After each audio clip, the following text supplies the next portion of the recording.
cottage doorway, cosy in an old fur against the cold, needle, threads and linen in her hands, a kitchen, dark, behind her. "Well, you do me one of your eagles," the letter from the south had said. "By Christmas." They're impatient folk in Edinburgh. The last one, Lucia had decided. No more till the days grow lighter. Look at a golden eagle in the life, and it is the eye that grabs you.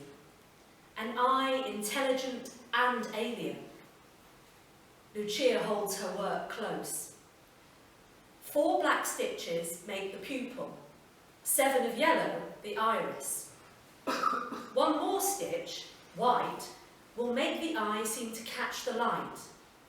A single stitch to render the exact degree of wildness. Where to place it? 1 thread too far left and the bird would be tame. A thread too far the other side and the bird would come across as altogether deranged. The stitch goes in. How is it? Lucia's eyes sting and need to rest on something green and distant. But winter and her failing sight leach the colour from the houses and fields round about. All the same, she relaxes, her thoughts going to a picture postcard from her grandparents' village, Uncle Renzo's Panateria, fixed by Kodak in the same glorious monochrome she sees now. Blindness is a sod. It creeps up on you in many ways. "Good morning, Lucia. You're well wrapped up, I see. Is that your eagle you have in your hand?" Willie always has a word for Lucia. "I just saw the eye. He looked bad-tempered."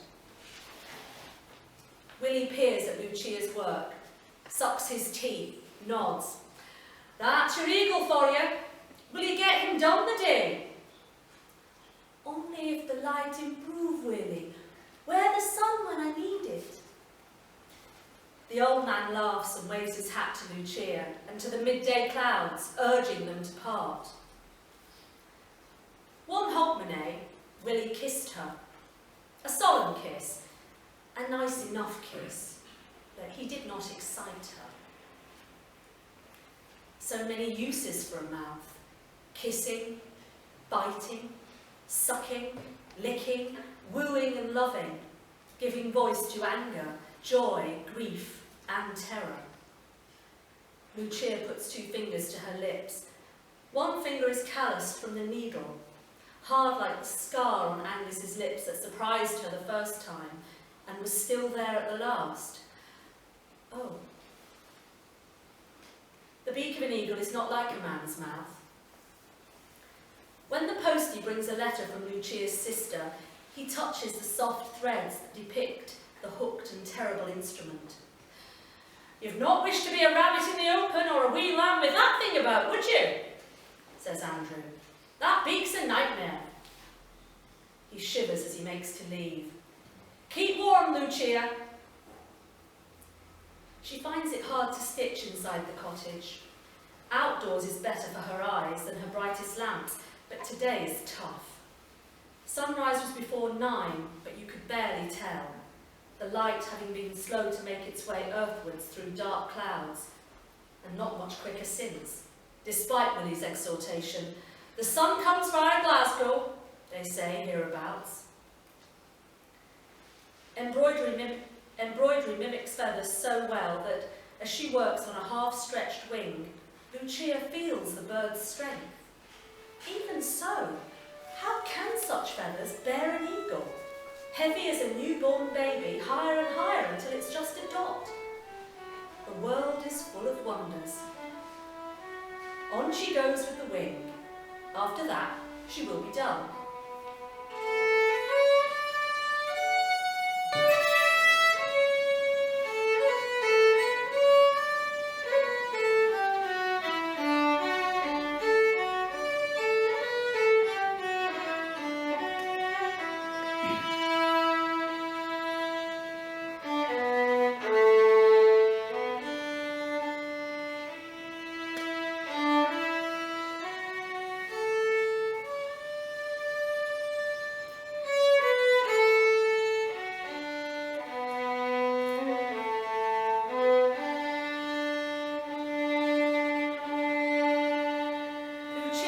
Jessie singing on her way home from school. "Jessie, patatina, can you give Nonna a help?" She has a bribe. "Yesterday I have made tufoli."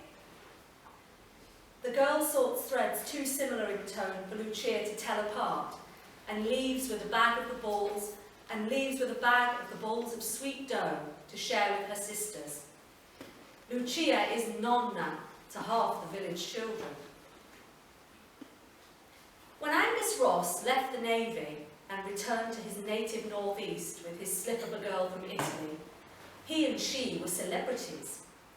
They seduced their neighbours into a love of pasta, some highly un-Scottish types of bread, garlic, olives, wine, grappa, and the siesta. Their noisy lovemaking at all hours scandalised the street deliciously. 40 years on, there are a few folk who snub Lucia, punishing her for dead Angus's diligence in the matter of collecting rents and debts when times were hard. They envy her artistic skill with venom, the macaroni witch, they call her. To most of the village, however, she is a treasure, an exotic, still so very Italian in her speech and tastes. "That's your eagle for you," Willie had said of the stern bird. Over the years, Angus's eye had become an eagle's, distrustful of the tenants and treating even his wife as inclined to deceit. Only once in a while would his eyes soften and twinkle rather than pierce her. Lucia blesses Angus's memory for those moments of fun when she would tease him for his foibles and he would praise her wisdom and kiss her. Forgiveness for Angus's later years came after he turned his eye on himself, and after his eye, his gun. The glow from neighbouring houses mocks the little daylight that remains. Lucia is defeated. The wing feathers she knows as coverts still to be finished. She shuts her eyes to ease their ache, unsure what she regrets most, the dullness of the day or its brevity. She returns to the kitchen and sits in the dark, the better to chat to her lost Angus, share their bright days in Naples and Capri, taste his mouth and watch, always watch his eagle eye.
This story is called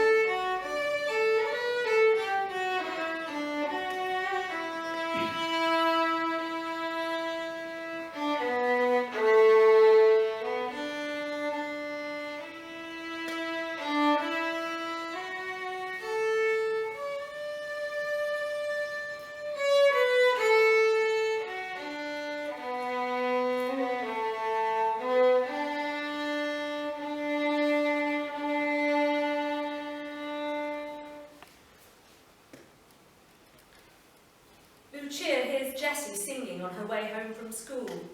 "Jessie, patatina, can you give Nonna a help?" she has a bribe. Yesterday I had makes to Foley.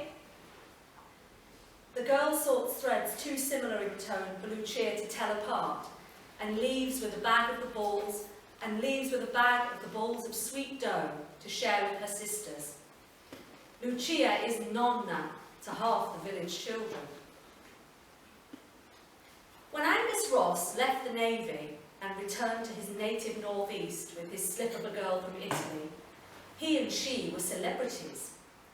They seduced their neighbours into a love of pasta, some highly un-Scottish types of bread, garlic, olives, wine, grappa, and the siesta. Their noisy lovemaking at all hours scandalised the street, deliciously.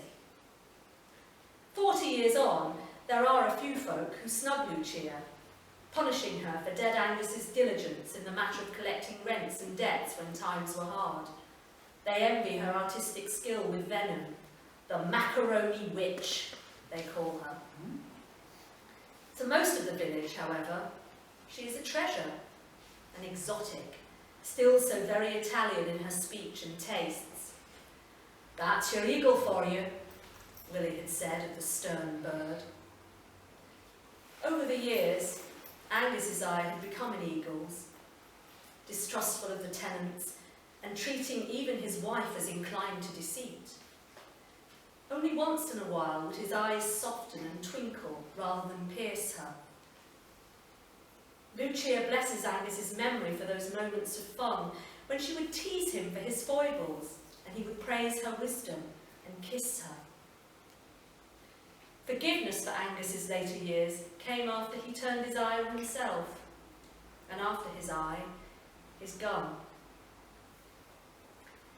The glow from neighbouring houses mocks the little daylight that remains. Lucia is defeated. The wing feathers she knows as coverts still to be finished. She shuts her eyes to ease their ache, unsure what she regrets most, the dullness of the day or its brevity. She returns to the kitchen and sits in the dark, the better to chat to her lost Angus, share their bright days in Naples and Capri, taste his mouth and watch, always watch his eagle eye.